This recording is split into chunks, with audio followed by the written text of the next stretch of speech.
Tom Maior está de volta e agora falando sobre esporte. E para falar sobre isso, nada melhor do que receber Charlie Pereira. Bem-vindo, Charlie. Tudo bem, Jéssica? Tudo jóia? Como é que você tá? Tô bem. Você é jogadora de vôlei, né? Ainda não, Charlie. Mas posso treinar, né? você está em fase de crescimento, né, Jéssica? Tem tempo ainda. Tem tempo ainda, né? Para desenvolver esse talento. Mas gosta de esporte? Gosto. De vôlei eu gosto. De assistir ou praticar? Assistir eu sou melhor, né? Mas eu quero tentar praticar um dia, A Charlie. gente sempre é melhor assistindo, né? Torcendo pelos outros, né? Sim, sofrendo, né? Que vôlei é de deixar o coração acelerado. Pois é, o Brasil está garantido aí no vôlei masculino, né? Passou pelo pré-olímpico, no vôlei feminino, nós teremos o Brasil disputando aí os Jogos de Paris 2023. Não somos tão favoritos, né? Mas Brasil é Brasil e nós temos muita tradição, tanto no masculino como no feminino. Dá para ter esperança. Temos esperança. Né? Charlie, a sua missão hoje é falar mais sobre o Olimpismo 365. A primeira etapa já aconteceu em Brasília, né? E agora? Onde será a próxima parada do Olimpismo? Agora no Tocantins, na cidade de Palma, na capital do Tocantins, e depois em Goiânia, aqui no estado de Goiás. No dia 28 de novembro, teremos um evento na cidade de Palmas, com jovens, né, do nosso programa, aqui, Bemabai Renaps, jovens que estarão interagindo com um dos grandes nomes do esporte brasileiro, do esporte paralímpico. Estou falando do Daniel Dias, né, nadador, né, na piscina, não teve para ninguém enquanto ele esteve nos Jogos Olímpicos, são 4 participações e olha, 27 medalhas, 27 medalhas, é um número assim, eu diria praticamente impossível de alguém alcançar. É claro que a gente torce para alguém, né, para surgir outros atletas no patamar do Daniel Dias, mas olha... Uma meta ousada, né? Bem ousada e bem difícil de ser atingida. Então o Daniel vai estar palestrando aí para jovens, conectados também, né, aqui em Goiás, no Distrito Federal, mas estará no Tocantins, no calor de Palmas, né, e E você estará lá, Charlie?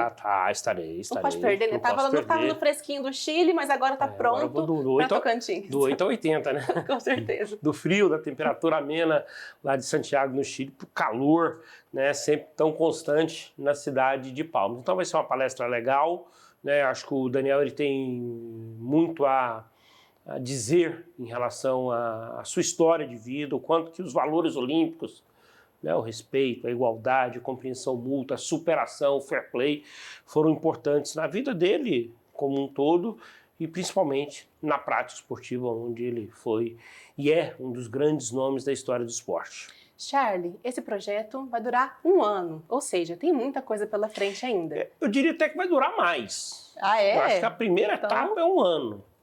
Mas se a gente for imaginar que o olimpismo, que os valores olímpicos precisam ser empregados a todo instante, é um projeto para a vida inteira, né? Com certeza. E assim, fazendo um olhar do que já passou lá em Brasília, né, pensando nas atividades que já foram colocadas em prática, quais que são as suas expectativas para os próximos passos? Que os jovens possam conseguir absorver todos esses ensinamentos. A gente fala da Fabi, que foi a palestrante, a Fabi do vôlei, que foi a palestrante lá na cidade de Brasília, o Daniel, que será o palestrante em Palmas, depois nós teremos o Vanderlei, né, Cordeiro, do atletismo, da maratona em Goiânia, né? É importante que o impacto das palavras, o exemplo desses grandes esportistas e os valores olímpicos que estão sendo ensinados a esses jovens através dos educadores, né, eles possam levar para dentro do ambiente de trabalho, né, porque são jovens que estão sendo encaminhados ao mercado de trabalho, que eles sejam utilizados dentro da família, dentro do seu ambiente de convivência, né? Seja no bairro, seja na rua, na escola, como eu destaquei, no trabalho. Então a minha expectativa é atingir, junto com toda a equipe, o maior número de jovens e que eles tenham essa consciência. Porque se a gente tiver a consciência realmente dos valores olímpicos e podê-los colocar todos em prática, poxa, a gente vai ter uma sociedade muito mais preparada para os desafios que nós temos. E a gente vai ficar de olho, o Tom Maior bem informado, né? Porque você e o Fumaça voltam aqui. Cadê o Fumaça? Massa, tá viajando, sabia? Esse menino vive viajando, mas daqui a pouquinho... A gente tá revezando, né? Eu tava viajando, eu voltei, agora foi ele que tá viajando. É verdade. Passei o bastão para ele. Charlie, por falar em esporte, parece que o Debates Esportivos, que é outro programa, mas que também é super tradicional aqui na Sagres, vai ganhar um novo formato, né? O que o pessoal pode esperar? Pois é, os Debates Esportivos é um programa inicialmente feito pro rádio, né, e que foi líder de audiência em vários momentos aqui do nosso prefixo, né, o AM consagrado do Sistema Sagres de Comunicação. Ele esteve, né, dentro da Rádio K do Brasil, da Rádio 730, da Rádio Sagres, e agora ele vem, né, adotando um formato também em vídeo, para estar aqui no canal 26.1, para estar no YouTube do Sistema Sagres de Comunicação. Né? Eu e o Wendel Pasquetto somos responsáveis, né? Pensamos aí, elaboramos pauta, convidamos, né, personagens para estarem presentes e debatendo, né, temas em torno do esporte. Né? Já temos edições já sendo preparadas, porque em novembro agora, nesse mês, nós vamos ter a versão de vídeo. Esse rosto bonito que você está vendo aqui, ele vai estar de forma direta agora ao lado do Wendel Pasquetto, dentro dos Debates Esportivos, né? A gente vai falar sobre maratona. Já pensou correr 42 quilômetros? Eu sozinho não pensei não, mas tem muita gente que é bom nisso, né, Tem Charlie? gente que faz isso. Tem gente que acorda cedo para correr. 6 horas da manhã tá lá correndo. 6 horas tá correndo e é muito legal. Eu já fiz isso há um bom tempo atrás. Preciso fazer, segunda-feira eu começo. Segunda-feira eu começo. Tá marcado já. Segunda-feira eu começo. Não é essa promessa, Charlie? Não. Tá marcado na agenda mesmo. Dessa vez vai. Pode me cobrar, pode me cobrar. Ainda mais depois desse conteúdo que a gente fez para os debates esportivos, falando sobre maratona. Isso deu um gás novo aí. O Pasquetto tá correndo, o Pasquetto direto corre. 21 quilômetros, 20 quilômetros, se preparando aí, quem sabe, para uma maratona. A gente também vai falar aqui nesse ciclo de debates esportivos, nesse início desse projeto em vídeo, né? Também sobre o futebol misto. Meninos e meninas jogando futebol juntos, em campeonatos organizados pela Federação Goiana de Futebol. Que é uma novidade, né? Pois é, no início do ano a CBF ela autorizou que as federações locais pudessem incentivar esse tipo de intercâmbio. Né? Então meninas, por exemplo, de 14 anos, elas podem jogar no time sub-13. Né, para ter também um pouquinho do equilíbrio, aquela questão física, né, que sem dúvida nenhuma é necessária. Então meninas, por exemplo, de 15 jogam com meninos de 14, meninas de 20, de 19 jogam com meninos de 18, e tem um time aqui na Grande Goiânia, chama Flu Goiânia, né? Ele está colocando meninas para jogar no meio dos meninos. Poxa, foi um bate-papo muito legal, a gente trouxe uma das meninas no estúdio para falar um pouquinho, e ela está indo para o Flamengo, vai fazer teste no Flamengo, né? A gente ficou super satisfeito. E passa o contato dela, Charlie, porque eu trago ela aqui para o Tom Maior também. Vamos combinar. Chama ela Laurinda, uma jovem de 13 anos, se destacou aí pelo Flu Goiânia nesse campeonato de meninos, né, que é um campeonato goiano sub-13, e olha, é goleira, pega muita bola. Muito bom. Charlie, muito obrigada por trazer esse giro de notícias, giro de novidades. Sextou já? Sextou? Não, sextou ainda não, ainda Charlie. Não? Ainda não. Charlie, você já tá com o pezinho na sexta-feira, Charlie? Quando o feriado é quinta, o sextou começa quinta mesmo, né? Porque sexta, né? Mas obrigado. Foi um prazer participar. Mas você não tá livrado não, Charlie. Não tá livrado ainda. Por quê? Tem uma pergunta. Faça. Responda com sinceridade. Você gosta de piqui? Adoro. Então, adora piqui? Arroz com piqui, o piqui que a gente pega na mão, e fica roendo, né? Então essa reportagem... Nós que somos goianos sabemos que não podemos... Não dá, né? Morder o piqui. Tem um jeito especial de comer, tem uma técnica especial que nós goianos já nascemos com ela. Já nasce com ela? Já nasce com ela. O menino de 2 anos já sabe que não pode morder piqui. Charlie, bora conferir então uma reportagem da Paloma Rabelo sobre a cultura do piqui. Ela visitou uma festa... Ela comeu piqui? Acho que comeu, viu? Ela veio com boas histórias de piqui pra gente. Que inveja da Paloma, viu? E bora conferir então o que ela encontrou nessa festa lá no Ceasa, aqui em Goiânia. Bora ver.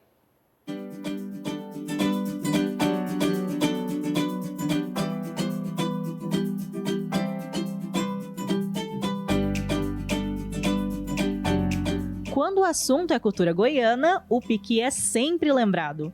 O fruto é conhecido pela casca esverdeada, polpa amarelinha e os espinhos que protegem a semente. O piqui é um dos principais símbolos de Goiás. E quando chega a época dele, é muito fácil encontrá-lo nas mesas dos goianos. O piqui é gostoso demais aí. Você faz ele, qualquer jeito que você fazer ele fica bom. E hoje nós vamos comer ele com arroz carreteiro. Hoje se tornou uma tradição o frango com piqui, certo? Porque o piqui hoje é uma referência. Hoje o piqui é uma referência no estado de Goiás, já registrado, né? O fruto faz parte da nossa cultura local e essa conexão com o povo goiano fez com que o piqui ganhasse uma festa só para ele. Aqui é possível encontrar os mais diversos itens, como conservas, molhos, comidas típicas, mudas de piquizeiro e, é claro, a fruta com e sem casca. Porque é um produto do Cerrado Goiano, basicamente, do Cerrado Goiano, e é um produto que, regra geral, 80% da população ama, gosta e adora. Só para ter uma noção, esse ano devemos produzir mais de 8.000 toneladas de piqui.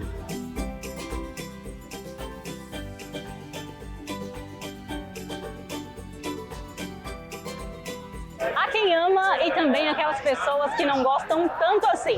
Mas um fato é que o piqui é um dos principais símbolos da culinária goiana. Pelo gosto, pelo cheiro e pela infinidade de produtos que a gente consegue fazer com esse fruto. Eu tenho vários pratos que eu gosto com piqui. Inclusive, esses dias eu consegui fazer piqui com camarão. E por incrível que pareça, ficou uma delícia, viu? Ficou muito bom mesmo. Desde pequeno a gente está acostumado a comer piqui e quanto mais o tempo passa, mais a gente se apaixona nesse fruto aqui. É muito gostoso. Dá para comer cru. É muito gostoso. E por falar em comida, por aqui o nosso piqui segue a todo vapor. Entre risoto, arroz carreteiro, galinhada e tutu de feijão, muita gente tem uma receita especial com esse ingrediente que tem aquele gostinho de infância. O piqui ele tem um sabor de saudade, né? Lembra a infância, né, de cada um. Como o goiano já é conhecido como pessoas do campo, da roça, né? O piqui traz esse sabor da roça, do campo. De infância. Sabor de saudade.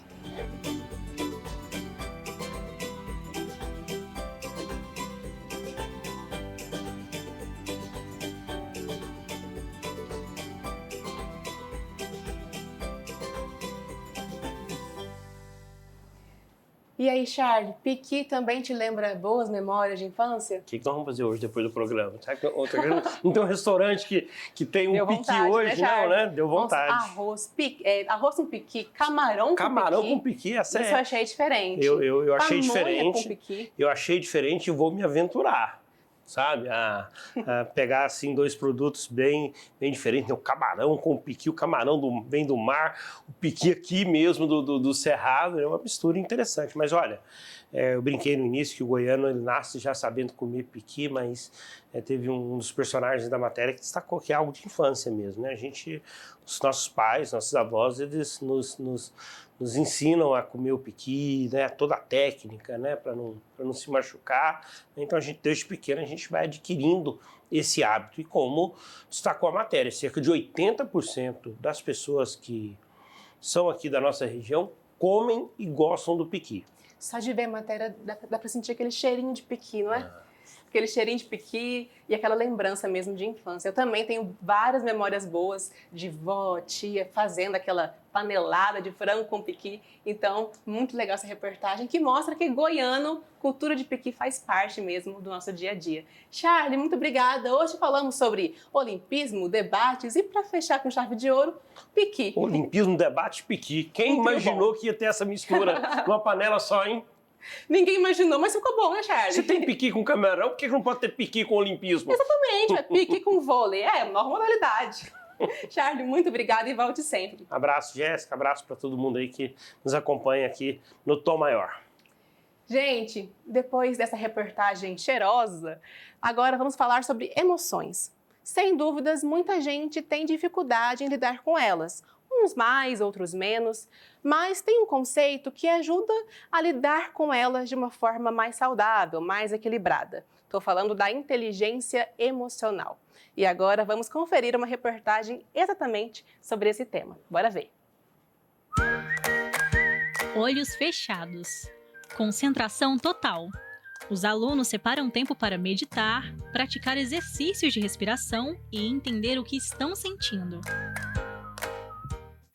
Embora os adolescentes ainda não precisem se preocupar com várias questões que fazem parte da vida adulta, eles também passam por momentos de estresse. Principalmente se a gente tá tendo um dia mais estressante, assim, como uma prova, ou então uma semana de prova que a gente precisa estudar muito, que a gente precisa focar muito, e às vezes isso até atrapalha a gente. Quando eu tô com meu irmão, né, a gente acaba se estressando, ou com minha mãe, quando ela fala uma coisa.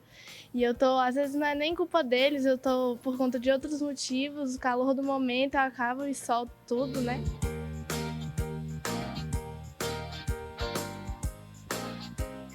Agora, ainda com os olhos fechados, vocês ensinarem. A aula é chamada de interioridade e é aplicada para os alunos do ensino fundamental e do ensino médio neste colégio. O objetivo é trabalhar o autocuidado e o autoconhecimento.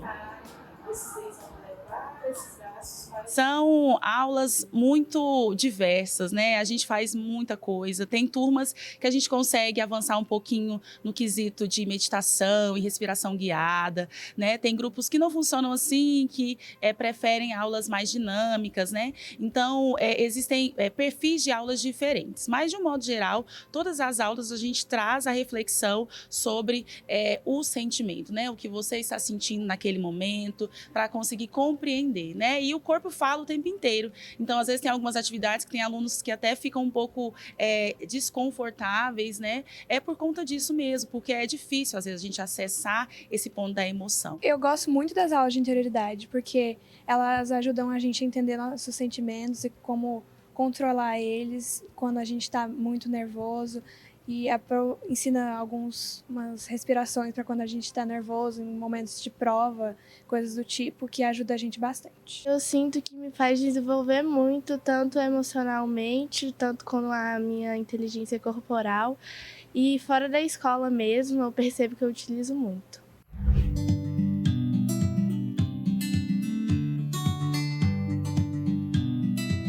Inteligência emocional é a habilidade de identificar e gerir os nossos próprios sentimentos. E aprender também a identificar o sentimento dos outros e validá-los. Essa habilidade está sendo cada vez mais valorizada e exigida no mercado de trabalho e também na hora de fazer aquela tão temida prova como um vestibular, por exemplo.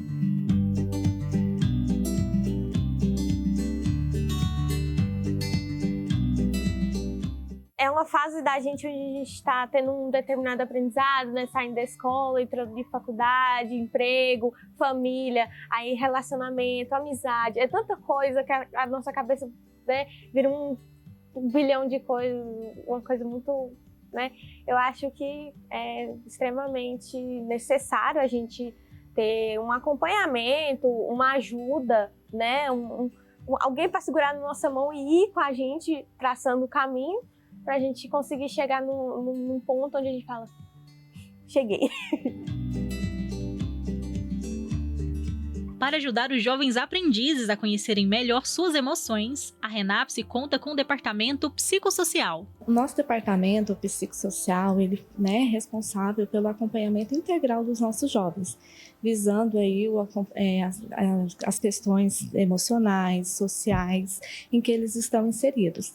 Né, que eles possam estar tendo êxito, né, no seu desenvolvimento pessoal e profissional. E a partir do momento em que o jovem está inserido no programa, a gente já tenta fazer o trabalho preventivo de identificar possíveis demandas para que eles possam, né, que a gente possa estar realizando as intervenções, que eles possam estar executando com êxito no seu trabalho. Decidir qual caminho profissional seguir, lidar com as expectativas da família e com os padrões aos quais sempre são comparados.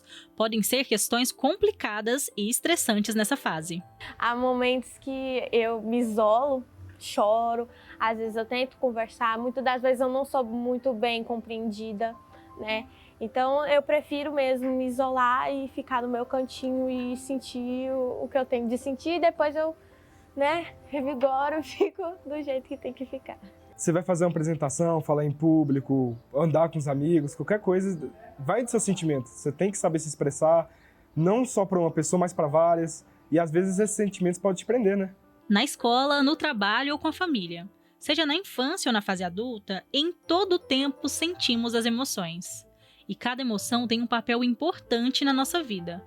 Por isso, ao longo da nossa jornada, conhecer cada sentimento e aprender a lidar com ele pode fazer total diferença. Às vezes a gente está tão angustiado com alguma coisa que a gente não consegue nos dar inteiramente para aquilo. Então, se a gente respira, se a gente acalma, se a gente consegue controlar as nossas emoções, a gente consegue se entregar naquilo que a gente faz. Maravilhosa também, você também merece palmas. Foi ótima. Parabéns.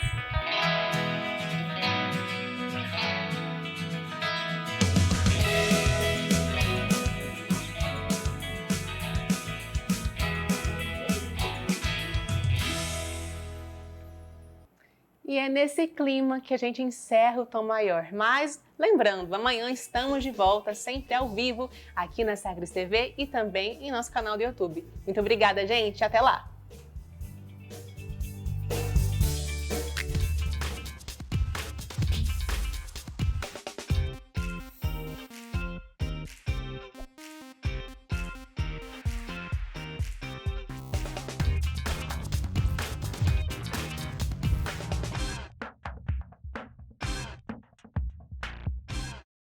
Oi, gente! Tom Maior começando e hoje cheio de assuntos curiosos. Para começar, você aí sabe o que é epigenética? É um estudo científico que mostra que os nossos hábitos de hoje têm interferência nas próximas gerações, isso mesmo. E também, bora falar de cultura no Tom Maior? Vamos conferir uma exposição sobre quadrilha e danças de rua em Aparecida de Goiânia.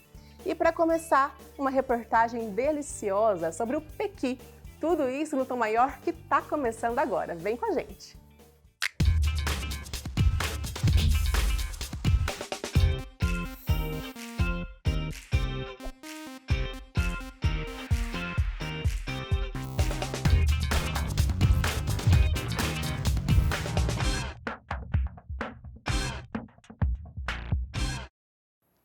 Tom Maior no ar e hoje cheio de assuntos curiosos e bem interessantes para a família toda.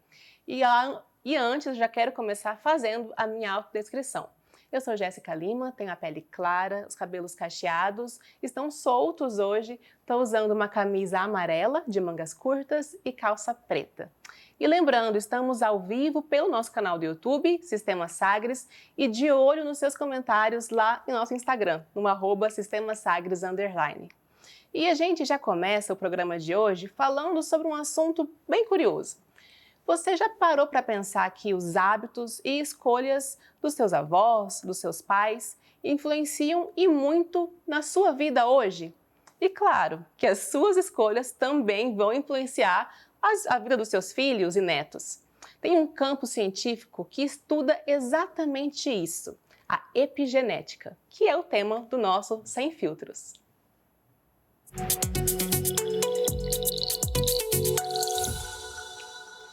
E para falar sobre o que é epigenética, estamos aqui com Sebastião, professor da UEG, que, assim, é um assunto bem curioso para você e que está ocupando seus pensamentos, não é mesmo? Bem-vindo. Tá. Obrigado. Boa tarde. Eu quero saber, para começar, o que é epigenética? Bom, a epigenética é uma área da genética, né? Uma área de estudo da genética, que surge a partir da genética, que estuda a influência do ambiente na expressão gênica. Então, ela aparece como um abalo, né, das certezas da genética a respeito do determinismo, né, da expressão do DNA. Então, a epigenética ela trabalha na perspectiva de que o ambiente influencia na expressão dos genes. No caso, o fenótipo, né, que é a expressão gênica, ele é influenciado por condições ambientais, pelo estilo de vida, pela nutrição, pelos cuidados maternos e vários outros marcadores epigenéticos aí. Ou seja, ela não desconsidera a genética, né, que é o DNA que você falou, ou seja, a gente já vem com uma carga cheia de influências assim que a gente nasce, mas a epigenética aposta então que tem outras coisas ao longo da vida que exercem muita influência no nosso desenvolvimento, é isso mesmo? Exatamente. Então, determinadas condições ambientais, né, que essa é uma discussão que a gente tem lá no grupo, né?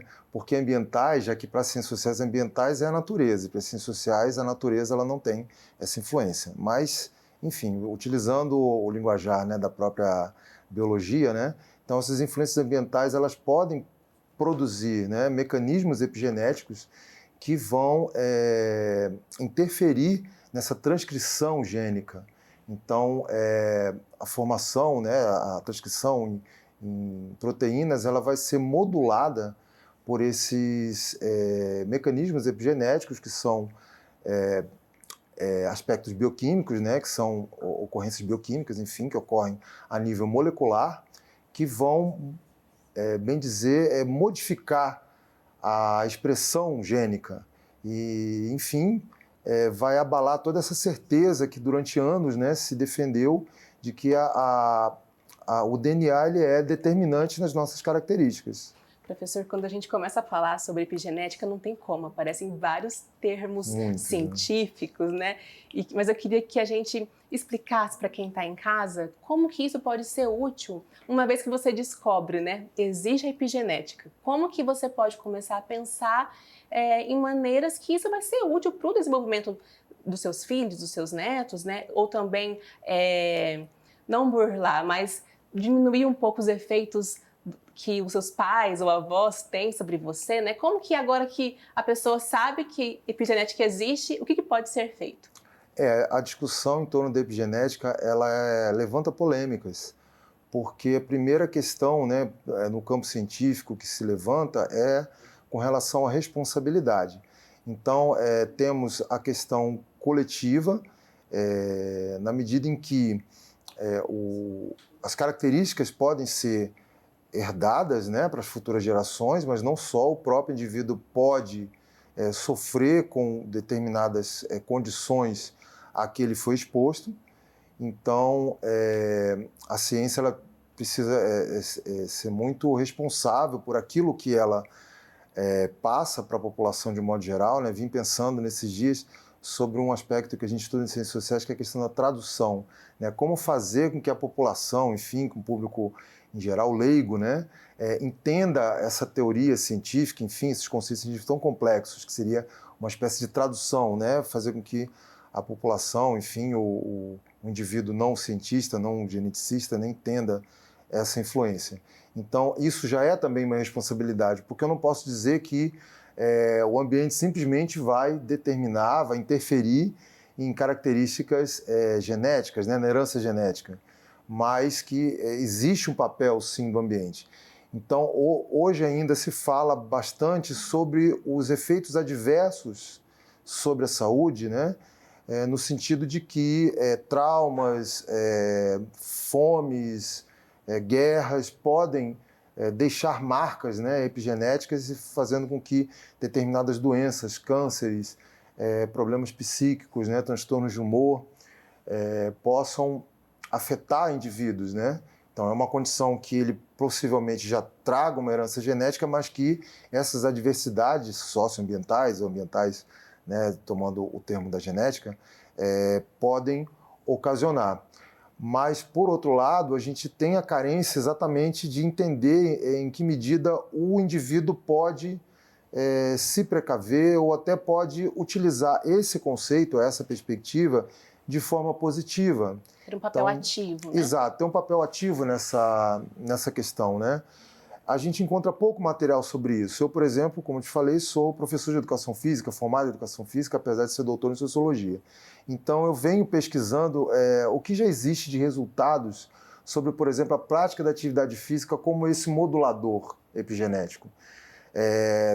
De uma forma um pouco, né, simplista, né, ou talvez até ingênua, as pessoas sabem que a atividade física, hoje isso já é bastante divulgado, ela tem o poder de evitar doenças, né? E aí a gente cai numa discussão sociológica também interessante, que a gente ainda vive sobre esse viés, né, da preocupação com a doença e pouco com a saúde. Mas, enfim, a gente não tem como fugir disso. Talvez essa seja uma primeira etapa, né, de a gente desenvolver essa responsabilidade pela sua saúde, quer dizer, construir estilo de vida, hábitos que vão promover um organismo mais saudável, quer dizer, que tenham esse impacto epigenético, né? E possam modular, talvez, tendências genéticas que as suas gerações anteriores trouxeram, como obesidade, problemas cardíacos, né? E não expressarem esses quadros, né? Essas patologias, se a gente pensar num grau mais problemático. Ou seja, o exercício tem também esse caráter epigenético, exercício físico. E pensando em outros graus também, você comentou comigo que a epigenética pode ser muito útil para políticas públicas, né? Sim. Ou seja, aí já sai do que é responsabilidade nossa como Exatamente. pessoa, né? Como então que o governo, né, estados podem olhar para esses resultados e propor políticas públicas mais eficientes? Por um lado, a gente ainda não tem muito essa preocupação da prevenção, né? Eu acho que é uma característica ainda do nosso momento social. Eu não vou arriscar a dizer que esse quadro se reproduza em outras sociedades, em europeias, talvez lá mais do que aqui, mas eu vou arriscar, por eu não ter pesquisas sólidas sobre isso, a dizer que no Brasil a gente ainda se preocupa muito com a questão da doença. E mais ainda, esse olhar, né, epigenético, quer dizer, esse entendimento de que o nosso estilo de vida pode interferir na nossa expressão genética, isso também não é uma discussão comum, é algo que ainda pode vir a se tornar uma pauta na agenda de discussões políticas. Mas, de qualquer forma, independente, né, do âmbito político, entender essa dimensão epigenética, né, da expressão de determinadas doenças, que hoje são vistas como a tendência genética. Existe uma tendência hereditária a problemas cardíacos por descendentes, né, africanos, né, por pessoas de pele negra. Ainda que isso seja, com certeza, uma condição epigenética. Por ter esse grupo, né, sofrido tantas pressões sociais, desenvolveu essa condição, né, de problemas cardíacos e hipertensão, como isso é bem comentado no meio, né, da medicina, da biomedicina. Mas não existe muito claro, né, essa pauta na discussão sobre políticas públicas. E talvez a ampliação desse debate, né, da influência do meio, do ambiente, nessa expressão genética, quer dizer, abalando, né, aquela certeza que só pessoas com uma tendência a determinados problemas de saúde vão expressar essa doença, mas que também existe uma influência do meio, isso talvez seja positivo para nós pensarmos políticas públicas em primeiro nível, né, em nível de educação, aí talvez trazer um pouco a responsabilidade para a pessoa sobre a sua própria saúde, sua própria condição de vida, seu estilo de vida, mas também para toda essa trama social em que esse indivíduo está envolvido, né? Em que medida hoje nós nos preocupamos com a gestação, né? O tema, o foco do nosso evento é a questão da infância. Então, existe talvez uma preocupação, né? Não exata, ou enfim, não correta, né? Sobre a criança, sobre a saúde da criança, que começa desde lá da gestação. Então, as políticas públicas elas ainda carecem desse olhar para a criança desde lá do útero, porque essa criança é o futuro da nossa sociedade. Então, o quão nós nos preocupamos com as nossas crianças. É algo que ainda precisa ser mais fortalecido, Precisa ser muito mas fortalecido. que já há um caminho, né? Sebastião, muito obrigada. Inclusive, queria que você deixasse o seu perfil, que você fala que faz uns posts lá, né, mais explicativos, onde o pessoal pode te encontrar. Eu fiz um perfil no Instagram, né, para divulgar exatamente o conteúdo do nosso seminário, que é @seminfepigen, @seminfepigen. Muito obrigada. Gente, assunto curioso, né? Que dá para ficar horas aí pesquisando, entendendo mais como funciona. Mas é isso, Tom Maior sempre por dentro de novas tendências e trazendo para você aqui um conteúdo com especialistas. E por falar em novas tendências, tem um assunto que não deixa de ser novo, mas que está cada vez mais sendo fortalecido em diferentes partes do nosso dia a dia. Estou falando da inteligência artificial. E ela foi tema de um bate-papo do Pauta 1, programa aqui da casa também. E dessa vez, Rubens Salomão, Johan Germano e Samuel Straioto conversaram com um especialista no assunto. Quais será que serão os efeitos da IA no nosso futuro? Bora conferir. A inteligência artificial, ela, voltando, né, ao início aqui desse bloco, ela não vai se equiparar à complexidade, à forma da mente humana pensar, raciocinar. Mas ela pode superar a mente humana em muitas outras coisas. Já superou ou não? Exatamente. Esse é o exercício que a gente tem que fazer. Você consegue definir para uma tarefa específica realmente uma capacidade incrível da máquina. Por quê? Porque ela fica uma super especialista naquela tarefa, né? Mas generalizar para um conjunto de tarefas, ainda não há um horizonte viável sobre isso, né?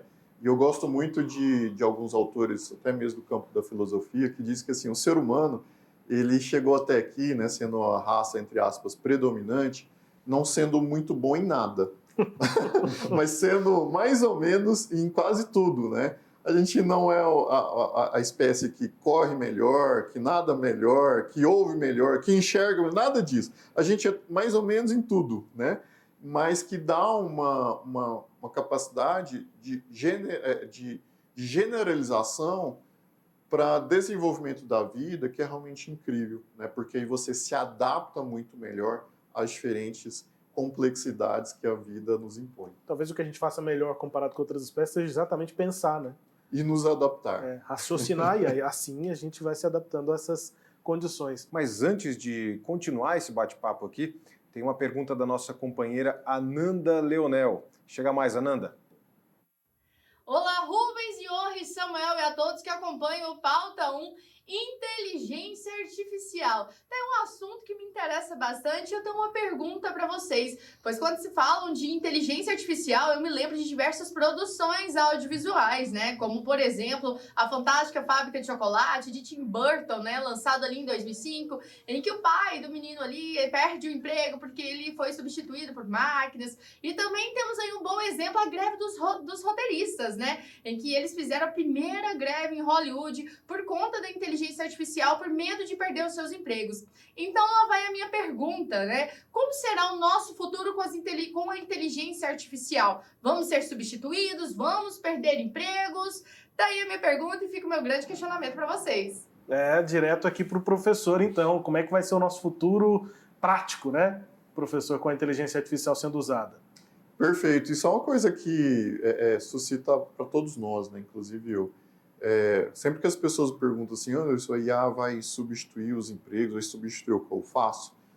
Vamos dar alguns passos atrás e entender o que está acontecendo antes, né? Eu, como professor, eu já fui extremamente atingido por um negócio chamado plataformas de vídeo, porque tem acesso a conteúdos de aulas melhores que as minhas. Entende? Então, e a educação é um setor muito tradicional, né? Que tem evoluções, mas muito incrementais, muito pequenas ainda. Então, isso já estava em curso por um negócio chamado transformação digital. É claro que o fato de agora as plataformas de vídeo terem inteligências para recomendar conteúdos de forma assertiva, para fazer a tradução para você, para gerar a língua. Hoje eu consigo entrar na plataforma de vídeo aí e consumir um vídeo que foi colocado online há 30 minutos atrás, que foi gravado em mandarim, mas eu consigo, com a tradução instantânea gerada por uma IA, assistir tranquilamente. Uhum. Então, vejam como isso é, entre aspas, agressivo à minha profissão, né? Então, isso já era uma evolução em curso, tá? Se eu disser para você, não terá impacto, eu estarei mentindo.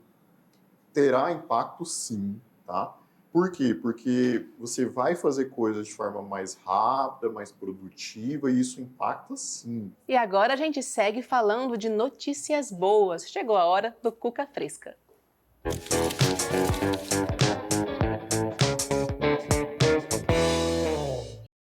E a gente começa o Cuca Fresca de hoje com um pedido pra lá de romântico. Um pedido bem cinematográfico. Olha só essa história. Lee decidiu pedir a mão de sua namorada Stuti em casamento em um cinema, após dedicar os últimos 6 meses de sua vida à edição do filme A Bela Adormecida. Ele acrescentou uma cena especial, na qual o príncipe faz o pedido de casamento à princesa Stuti. Eles namoram desde o ensino médio e o vídeo desse pedido único se tornou viral na internet. Lee trabalhou arduamente para surpreender sua namorada durante uma sessão privada de cinema, onde editou o final do filme favorito dela, a animação clássica da Disney, A Bela Adormecida. Lee, que é um cineasta talentoso, pediu ajuda para a ilustradora australiana Kyla Combs para criar uma versão animada do casal. Ela ficou perplexa ao notar que uma das cenas era diferente do que ela lembrava. Bora ver o desfecho. So I just want to take my time, savor this moment. Oh my god! Oh my god!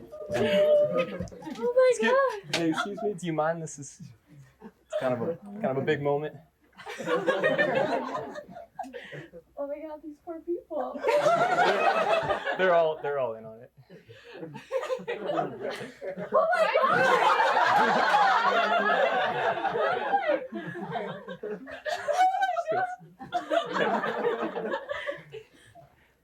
I don't even know what to say. I hope you do, but I love you with my whole heart, including all of its ventricles, atriums, valves. She's a cardiologist. Stippy David, MD. Will you live happily ever after with me? Yes.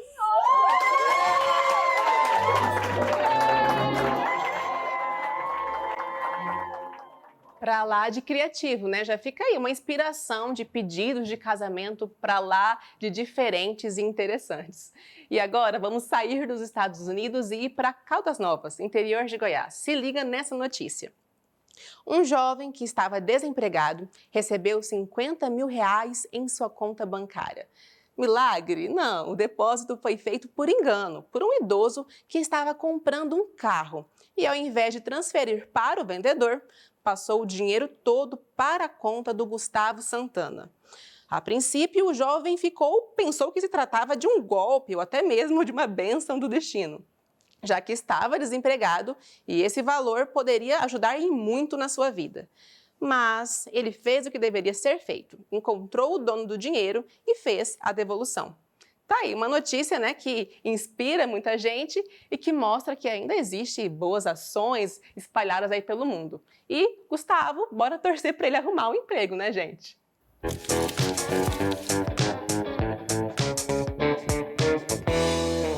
E depois dessa dose de boas notícias, bora pro intervalo? Mas é rapidinho, daqui a pouquinho o Tom Maior já está de volta.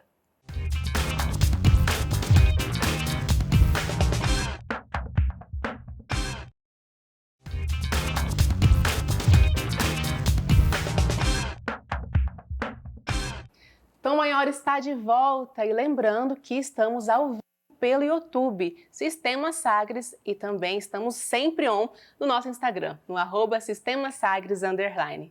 Bora falar de dança, gente? Pois é, em Aparecida de Goiânia, cidade vizinha à capital, tá rolando uma exposição que une quadrilhas e danças de rua. E para falar mais sobre isso, eu recebo Luciana Ribeiro, que é coordenadora de um projeto de pesquisa do Instituto Federal Goiano. Bem-vinda, Luciana, tudo bem? Tudo bem, obrigada. É Instituto Federal de Goiás. Nós temos Isso, dois Instituto Federal de Goiás. E por falar no Instituto Federal de Goiás, lá tem uma licenciatura em dança. Isso é algo diferente, né? Que atrai bastante talentos por lá? Sim, é um curso novo, né?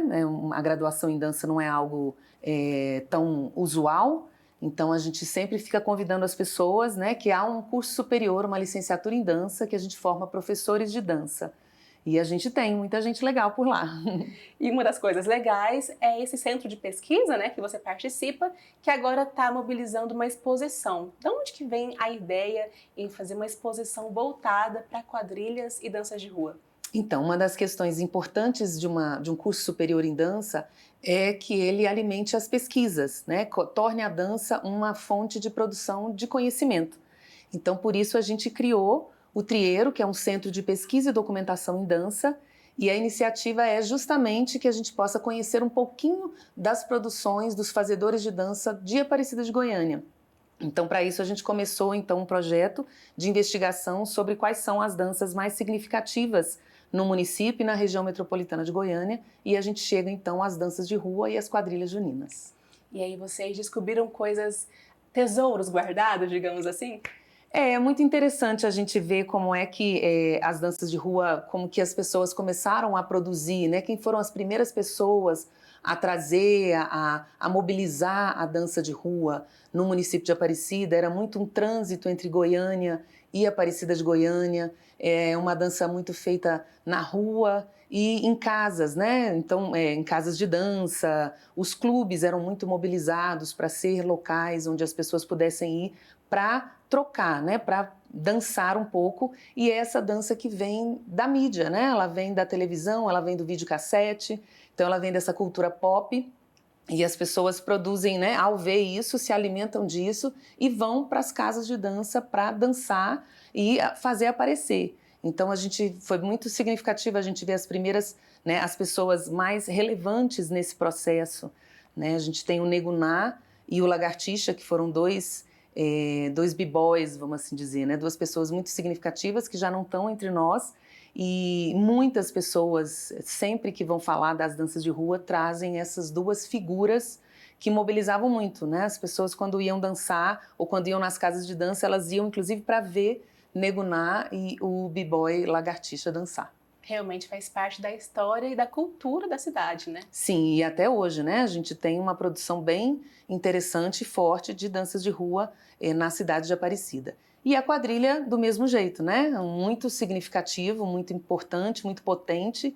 E a gente começa a investigar, então, como é que isso vai se produzindo, né? Saindo desse contexto mais comunitário, ligado às igrejas, às festas de rua, festas sociais de rua, né? De quadrilhas juninas, e vai ganhando um porte mais profissional. Então, a gente vê as pessoas se organizando enquanto quadrilhas, ensaiando para poder se deslocar e apresentar em outras cidades, fora desse calendário específico. E aí, qual que é o acervo, digamos assim, né, da exposição? São fotos, relatos que as pessoas vão poder conferir? A gente começou, foi um trabalho feito, esse projeto, o Trieiro, ele foi em parceria com a FUNAP, a Fundação de Pesquisa, né, ligada ao UFG, e foi financiado pelo Fundo de Arte e Cultura de Goiás.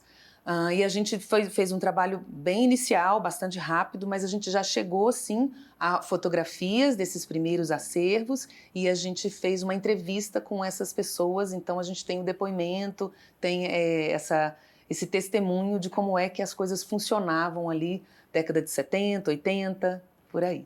Eu sei que, com certeza, o acervo ficou enorme, mas eu queria que você falasse o que te chamou a atenção ao ouvir essas histórias, coisas que você também não sabia. Olha, é interessante ver como essas danças, né, as danças mais populares, mais comunitárias, como as próprias pessoas é que são o arquivo vivo, né? Então, memória viva, né? E mais no sentido também de operação daquela dança. Não está no livro, não está numa técnica. A própria pessoa carrega aquela dança, o jeito que ela dança, né? Ela faz uma assinatura própria. Então, isso é muito significativo nas danças de rua. E as quadrilhas, esse lugar muito colorido e muito encantador, né? De fato, muito comunitário, são praticamente famílias, as pessoas se tornam famílias mesmo, né? Se envolvem muito nesse processo de produzir, de dançar toda essa cultura, né? Todo esse encanto. E de onde que vem os passos das quadrilhas? Tem alguns passos que são clássicos, né? Que a gente mesmo reproduz na escola, mas como que essa cultura, os passos, a coreografia vai passando de pessoa para pessoa? Olha, é interessante porque essa cultura popular é isso, né? Ela é muito rica e muito híbrida, muito misturada.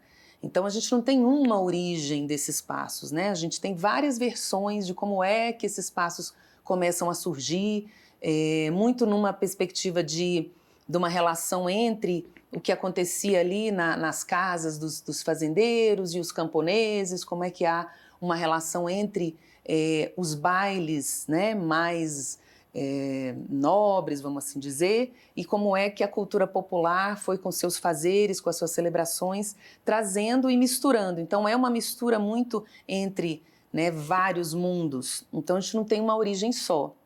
A gente tem várias origens, né? Há uma relação, quer dizer, há uma versão, né, de que tem uma relação com as danças francesas, né, os bailes da corte, mas isso também fica muito misturado, né? Não tem uma certeza absoluta nisso, porque as coisas são muito inventadas mesmo. E varia muito de região também, né? Sim. Imagino que a cultura de Goiás não é igual a do São Paulo, do Nordeste, então cada estado vai criando as suas culturas de quadrilha. Isso mesmo.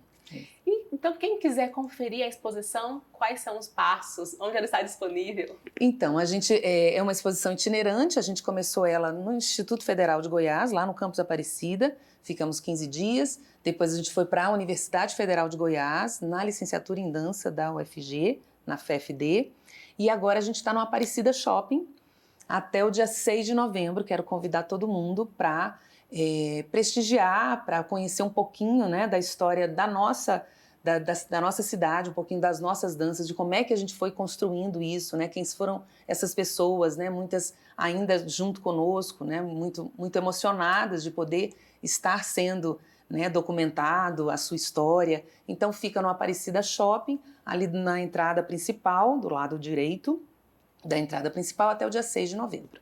Muito obrigada, Luciana. Parabéns. Então, fica o convite para o pessoal, para os fãs de carteirinha de quadrilha, de danças de rua, né?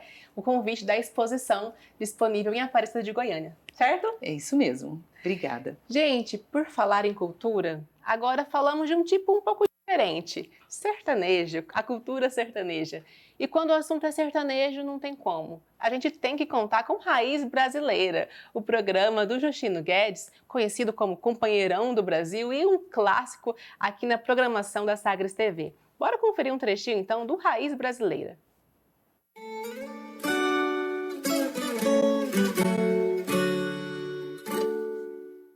Alô, gente, alô, pessoal, está começando o nosso programa, é o Raiz Brasileira aqui na Sagres TV. A você de casa, o nosso abraço, muito obrigado pela sua audiência. Você que acompanha sempre o nosso programa já sabe, é o programa da boa música sertaneja. E no programa de hoje vamos receber Iron, Irineu e também o Fernandinho da Acordeon. Telefone mudo, tem uma sanfona, não tem? Telefone mudo.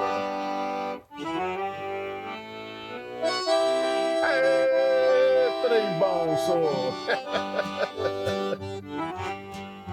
Bacana, bom demais. Sempre que vem alguém com a viola ou então com a sanfona, eu procuro mostrar pro pessoal que explorar um pouquinho, né? Explorar um pouquinho.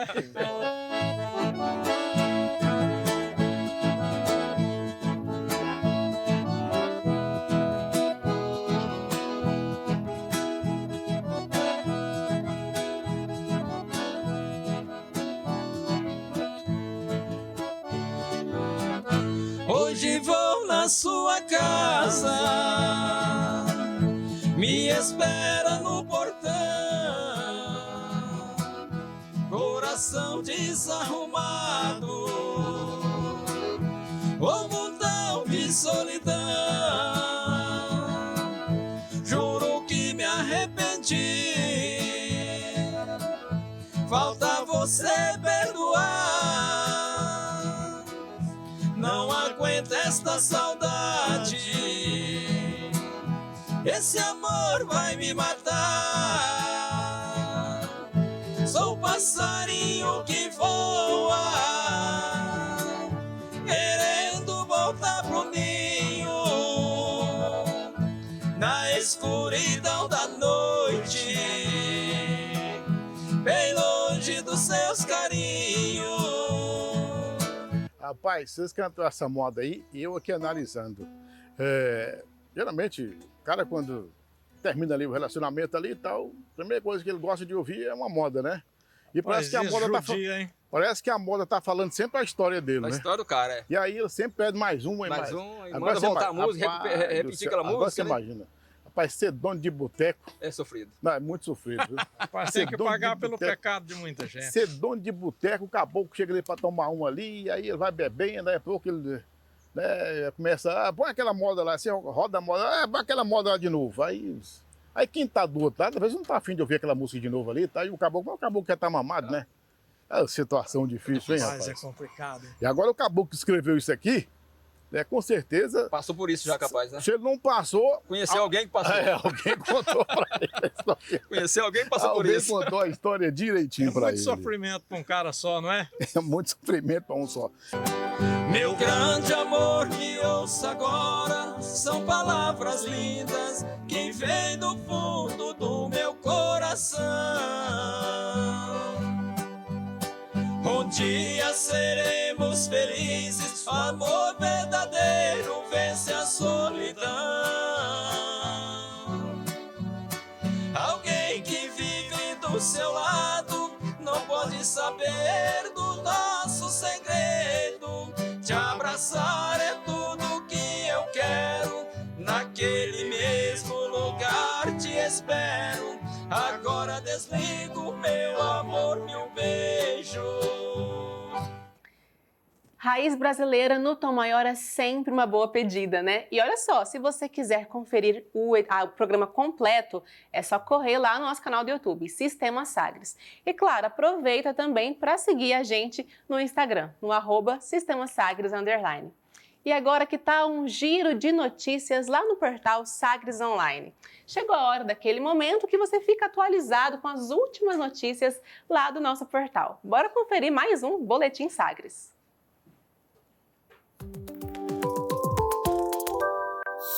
Olá, pessoal! Em audiência realizada na semana passada na Câmara dos Deputados, ambientalistas avaliaram que o Brasil está atrasado na mitigação dos efeitos das mudanças climáticas. Segundo eles, o atraso se deve, por exemplo, aos entraves na proteção de direitos sociais e ambientais. Para os ativistas, o Brasil deve priorizar os assuntos nacionais, buscando fortalecer os direitos dos povos tradicionais e a redução do desmatamento, ao invés de privilegiar as agendas internacionais. Agora falando sobre o Exame Nacional do Ensino Médio, o Enem, que terá provas nos dias 5 e 12 de novembro, cursinhos passaram a se preocupar com a adaptação para receber alunos indígenas e quilombolas. Um curso preparatório da Unicamp fornece uma preparação especializada, com ensino básico, acesso à internet e suporte acadêmico. Tudo isso com o objetivo de garantir pertencimento aos alunos. Para conhecer essas e outras histórias, vai lá no nosso site, o sagresonline.com.br. Estamos te esperando!